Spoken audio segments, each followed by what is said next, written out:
গেছি এখানে আমি দাঁড়ায় আছি কারণ হয়তো সামনে দিয়ে একটা হ্যাকার আসবে। এখন প্রশ্ন হলো আমি কেমনে বুঝলাম যে সামনে দিয়ে হ্যাকার আসতে পারে? চলেন আপনাদেরকে বোঝানোর চেষ্টা করি। তো পিকেতে টুইনস ভাইকে হঠাৎ করে একটা হ্যাকার নক করে দেয়। আমি এখান থেকে রিভাইভ দিতে গিয়ে নিজেও নক হয়ে যায়। দেখেন হ্যাকারটা কি কনফিডেন্স নিয়ে আসতেছে, আমরা যেখানে যাচ্ছি হ্যাকারটাও সেখানে আসতেছে। এর কারণ হলো আমরা ছিলাম লাইভে, হ্যাকারটা হয়তো স্ট্রিম দেখে দেখে আসতেছে।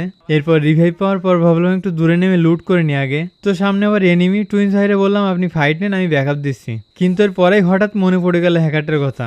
ওই তো স্ট্রিম দেখতেছে, তার মানে হয়তো এখনই চলে আসবে। এজন্য অনুমান করলাম হ্যাকার ছিল পিকেতে, তো পিক থেকে বিমা শক্তি আসবে, তারপর হয়তো এখানে আসবে। এর জন্য পজিশনটা আমি এখানে নিলাম। আর আমার ব্যাকগ্রাউন্ডে হয়তো ঝিঝি পোকার আওয়াজ পাচ্ছেন। আশেপাশে সবকিছু সাইলেন্ট করে রাখছি, কিন্তু ওদের সাইলেন্ট করতে পারলাম না। যাই হোক, তারপর দেখেন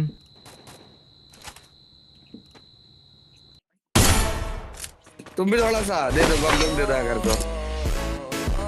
ব্যান